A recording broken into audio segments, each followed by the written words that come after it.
The Navy vessel narrows its hunt to a 4 square mile radius. The vessel guard line locator detects 2 distinct pings. The 2 vessels close in on their target. In 1978, Air India acquired a Boeing 747 Series 237B aircraft from Boeing and named it Emperor Kanishka, more commonly known as Kanishka by the flight crew. Kanishka ran a circuit route from Bombay to Delhi, Frankfurt, Toronto, Montreal, London, Delhi, and back to Bombay.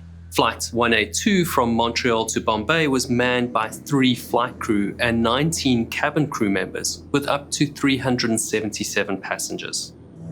At 0218 on the 23rd of June 1985, Air India Flight 182 took off from Montreal Mirabel International Airport en route to London Heathrow Airport and was expected to arrive at 0833 the same day. With 329 people on board, 307 passengers and 22 crew members, the flight out of Montreal was normal and uneventful. It stayed on its designated track and flight level after entering Shannon airspace in Ireland. At 0714, Kanishka abruptly vanished from the radar screen at Shannon. Air traffic control radioed Air India 182 multiple times with no response.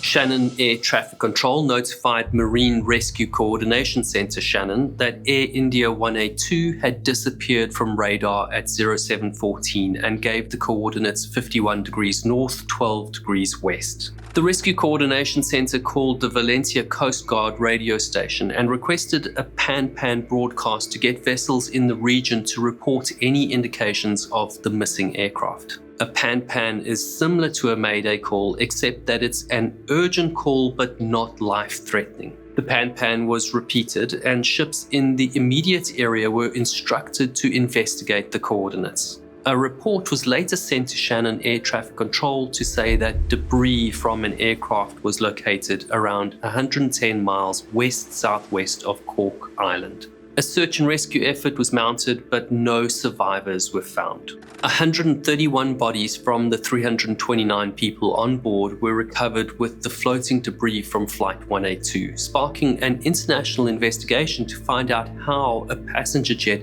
dropped out of the sky without making a distress call. India, Ireland, France, Canada, the United States, and the United Kingdom provided personnel, ships, support vessels, and equipment to search for the missing plane. The surface debris is taken to land for investigators to piece together, and the bodies from the crash site are taken to Cork to be examined by the coroner. To figure out what caused the accident, the search team need to find and recover the flight data recorder and the cockpit voice recorder, but the crash site is over 2,000 meters deep. The flight data recorder stores 52 parameters like time, altitude, airspeed, heading, and more, and saves the final 25 hours of flight data. Modern recorders store 88 parameters. All crew conversations and noises in the cockpits are captured by the cockpit voice recorder, which saves the latest 30 minutes. 2 hours is standard now. The recorders have underwater locator beacons which produce sound pulses that help determine their precise location. They can survive depths down to 6,100 meters. They're made to survive a plane crash, and they turn on automatically when submerged in water. The underwater locator beacons have a battery lifespan of 30 days and a detection range of up to 2 miles if there's no interference in the water.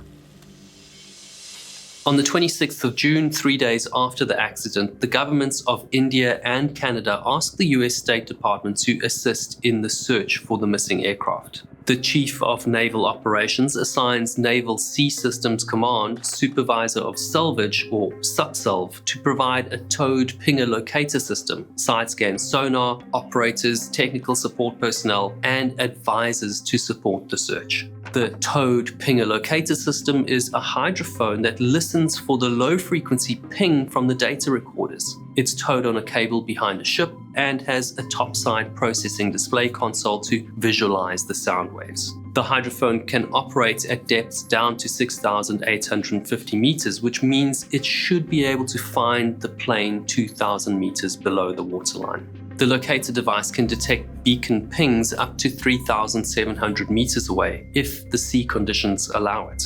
The side-scan sonar is towed behind the ship and records images of objects lying on the seafloor. It acts as a backup device that the searchers can use to support the pinger locator system. The side-scan sonar system will also be used to map the locations of debris and establish the boundaries of the debris field. Even though the US Navy owns the pinger locator and side-scan sonar, they hire third-party private contractors, Eastport International and Steadfast Oceaneering, to operate the equipment and perform the search functions. On the 29th of June at Cork Airport in Ireland, Subsolve briefs the Indian Accident Investigation Team on the deep ocean search and recovery operation. The Canadian Accident Investigation Board is assigned to lead the search effort from Cork with support from Subsolve, the Indian Navy, and the Canadian Coast Guard. The UK Department of Transportation Accident Investigation Board has a towed pinger locator system similar to the one Subsolve uses, which is included in the search plan. The Canadian Safety Board will charter an ROV or remotely operated vehicle to perform visual and sonar search of the wreck site when it's located. The ROV will retrieve the flight recorders and complete a photogrammetry survey by documenting the debris with photos and video. The sonar data will be combined with the photos and video of the debris field to construct a precise topographic map and 3D model of the wreckage. After the flight recorders have been recovered, the program will switch to a salvage operation to retrieve any major wreckage.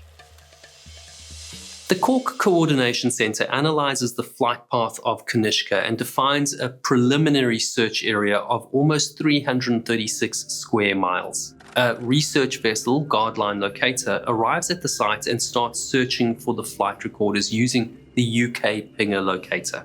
The US Navy's Pinger system joins the hunt, towed behind the Irish Navy vessel La Aoife. The two ships follow a north-south grid line around 1,000 meters apart, which gives 100% overlap coverage of the seafloor. The pinger locators can detect a signal up to 3,700 meters away in good sea conditions, and the beacons on the aircraft recorders can transmit signal up to 2,000 meters, so the systems should see each other from the surface. But the Irish Sea is cold and turbulent. Layers of water called thermoclines have different temperatures, salinity, and even current direction. The thermocline separates the colder, deeper water from the warmer, shallower water, and it can absorb the sound of the beacon's pulse or reflect the pulse in a different direction. The search team increased their chances of finding the audio beacon by towing the pinger systems at 90 meters deep, which is below the thermocline at 70 meters. In 1985, GPS isn't fully functional, which makes following a precise search grid pattern very difficult. If the ships stray from the designated grid line, gaps in the search area could mean the search team misses the acoustic beacon's faint signal.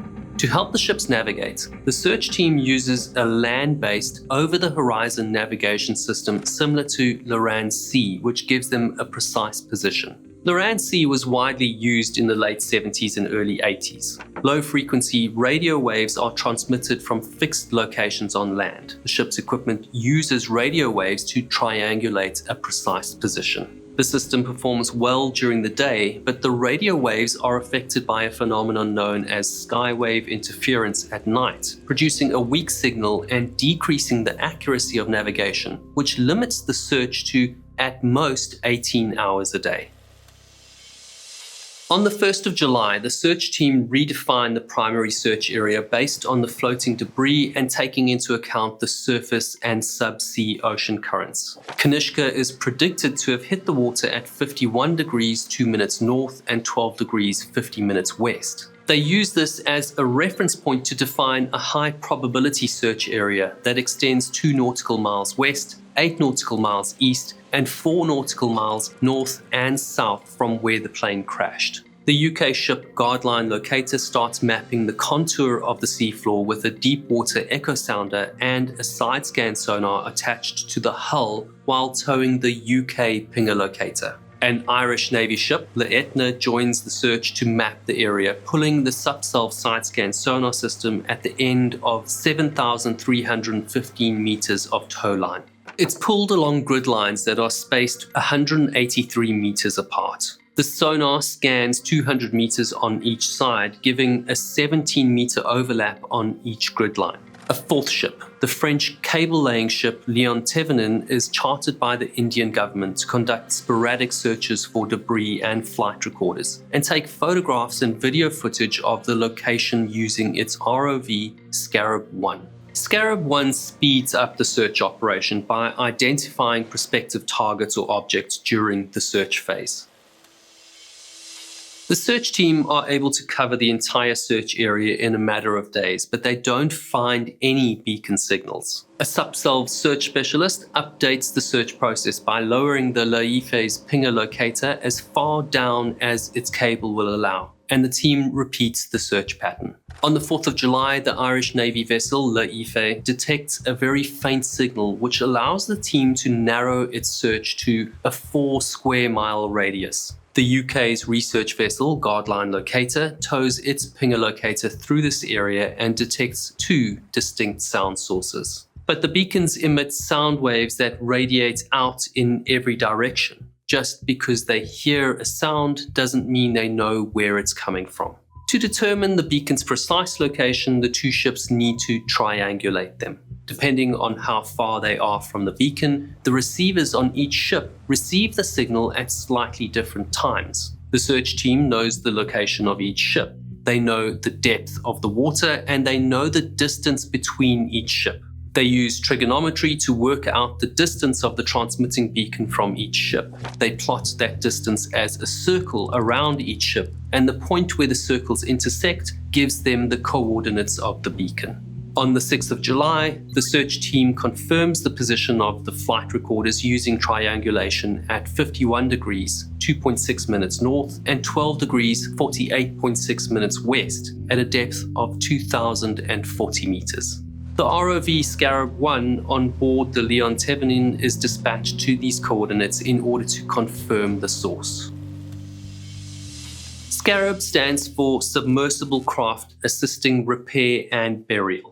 Its day job is to recover damaged underwater communication cables and bury them in sea sand after they're repaired, at depths down to 1,830 meters. Flight 182's wreckage lies 2,040 meters below the waterline, where the water pressure is extremely high. It's beyond the operating depth of Scarab 1. But for this emergency operation, the operators decide to go deeper than the intended operating depth. They believe the ROV has a wide margin of safety in its design. As Scarab 1 searches for the flight recorders, the Etna and Waterline Locator survey the wreck site. The wreckage is spread over a vast area, 1.5 by 5 nautical miles wide. There are 118 major chunks and smaller targets scattered far and wide. At 2300 on the 9th of July, Scarab 1 finds the cockpit voice recorder and brings it up to its support ship, the Leon Thevenin. Almost 9 hours later, Scarab 1 is hauled on deck at 0747, and the recorder is stored in a drum filled with water to stop it from oxidizing and rusting. The next day, the Scarab 1 is lowered back to the same location, and at 21:30 it picks up a faint signal on its sonar. The signal intensifies as Scarab 1 hones in on its target. At 02:45 on the 11th of July, the flight data recorder is brought on board Leon Thevenin and placed alongside the voice recorder in the water-filled drum. On the morning of the 12th of July, Leon Thevenin arrives in Cork. The flight recorders are placed in 2 watertight steel containers and flown to Bombay, India. On the 14th of July, the team complete the map of the debris field. The towed pinger locator system and side-scan sonar systems are demobilized. Unofficial reports from the coroner's office start to emerge about the state of some of the bodies. They have flail pattern injuries like blunt force trauma to the chest, which suggests some of the passengers were outside the aircraft when they hit the water. Back at the crash site, the Leon Thevenin and Scarab 1 are replaced by a Canadian Coast Guard icebreaker, the John Cabot, with Scarab 2 on board. The Scarab 2 ROV is a similar design to Scarab 1. It's tasked with completing the photogrammetry survey. It has 2 manipulator arms, a full optical suite for photo and video, sonar, and a navigation system. The manipulators can be equipped with a variety of interchangeable grippers, claws, and cutters. Because of its seasonal duty as an icebreaker, the John Cabot is outfitted to lay underwater cables in remote, icy locations. Scarab 2, which is used to repair undersea cables, is operated, maintained, and repaired in full on board the John Cabot. It has a test room, a control hut, a workshop, stores, and more. Working on the deep-sea bed has given the John Cabot's team a great deal of experience. Although the vessel isn't a salvage ship and doesn't have the specialized high-capacity cranes and derricks to raise large salvage objects, nor the deck space for large salvage parts like the wings, fuselage, or tail of a 747, it is capable of salvaging the smaller targets from this flight. The John Cabot uses the chart that the Guardline locator created using its side-scan sonar. To make the mapping process easier, the search area is separated into 4 blocks. To start, the John Cabot sets 4 transponders on the seabed. As the operation develops, the team gradually increase the number of transponders to improve the accuracy of their mapping. Much like the Loran Sea navigation system above the surface, the transponders create fixed points to take measurements from and triangulate pieces of debris. The transponder signals are integrated with the ship's navigation system. The location of each position is accurate to within 10 meters. Today, GPS is accurate to between 3 and 5 meters for civilian use and down to 1 meter for the US military. Scarab 2 operates inside each search square using the navigation data from the subsea transponder grid. The navigation system assigns a number to each salvage target and attaches the location. Scarab 2 then photographs each item of debris from multiple angles. At more than 1,400 hours on the seabed, Scarab 2 records over 400 debris sites, takes more than 3,000 photos, and records over 100 hours of video. A team of aircraft maintenance engineers on board the John Cabot work to identify parts of the debris. They have a microfilm reader loaded with microfilm cassettes of the aircraft's photos, manufacturing drawings, parts catalog, wiring diagram manuals, and maintenance manuals. When the engineers identify a part, the accident investigation team prioritizes the debris for the recovery operation.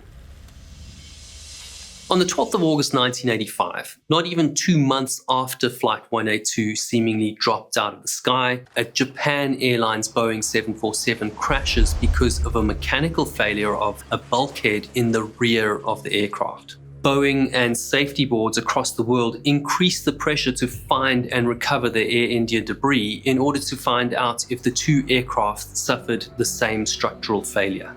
On the 19th of September, the National Transportation Safety Board asks the US Navy to recover the aircraft. The Chief of Naval Operations directs Subsalve to formalize a recovery plan. The Canadian Accident Investigation Board approves the plan and asks the US Navy to go ahead with the aircraft recovery together with the Canadian Coast Guard ship John Cabot.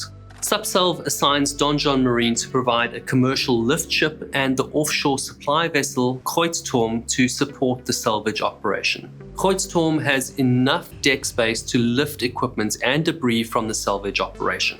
Subsalve bring in their flyaway deep ocean salvage system, which is a state-of-the-art lift system and portable crane. The crane has a heave compensator which maintains tension on the lifting cable and counteracts wave motion like a car's suspension system.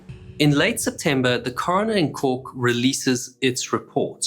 132 bodies were recovered, 197 were lost at sea, 8 bodies showed flail pattern injuries, 26 bodies showed signs of hypoxia or lack of oxygen. 25, mostly seated near windows, showed signs of explosive decompression. 21 passengers were found with little or no clothing, and 2 had water in their lungs. The injuries indicated that the aircraft broke up mid-air and that some passengers had been thrown from the plane and landed in the water.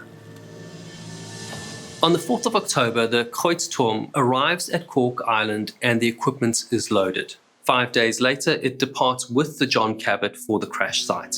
The ROV and the two ships worked together to complete the recovery. Minor aircraft fragments are first on the priority list because they're the hardest to find and most likely to be covered by silt over time. The Kreuzturm lowers a basket to the seafloor as a container for the debris, and Scarab 2 gets to work. On the 11th of October, 2 days after arriving at the crash site, John Cabot retrieves the lift basket from the seafloor and the first pieces of the aircraft. To retrieve large pieces, the Scarab 2 rigs a lift line to the target object with the other end attached to a buoy at the surface. The buoy is then brought on board the Kreuzturm and the lift line is fastened to the portable crane.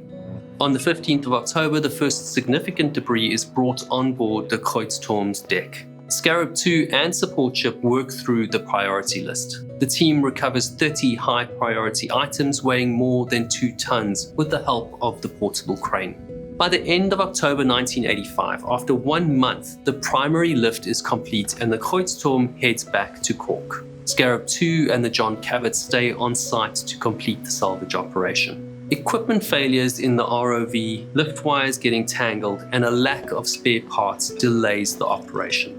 As winter sets in, the seas become rough, making the John Cabot roll. The debris is washed out of the basket as it nears the surface and important cargo is lost. The team decide it's no longer feasible to continue the recovery operation, and on the 9th of December 1985, the salvage operation is called off. The air accident investigation team were able to work out that the plane broke apart in flight. The flail pattern injuries on 8 of the bodies showed that the victims had left the aircraft before it impacted the ocean. The wreckage showed chemical traces of explosives and blast patterns on some of the parts, which led the safety board to conclude that Flight 182 crashed because of an explosion. The bombing of Air India Flight 182 was the deadliest aviation disaster in Air India's history, the largest terrorist attack in Canadian history, and the deadliest act of aviation terrorism worldwide. A Sikh militant group living in exile in Canada and at war with the Indian government was the mastermind behind the bombing. The airliner was at 31,000 feet when a bomb in a suitcase in the forward cargo hold exploded, causing explosive decompression or a sudden drop in cabin pressure, leading the aircraft to break apart mid-air. At the time, the salvage operation was the deepest ocean recovery at 2,040 meters below the waterline.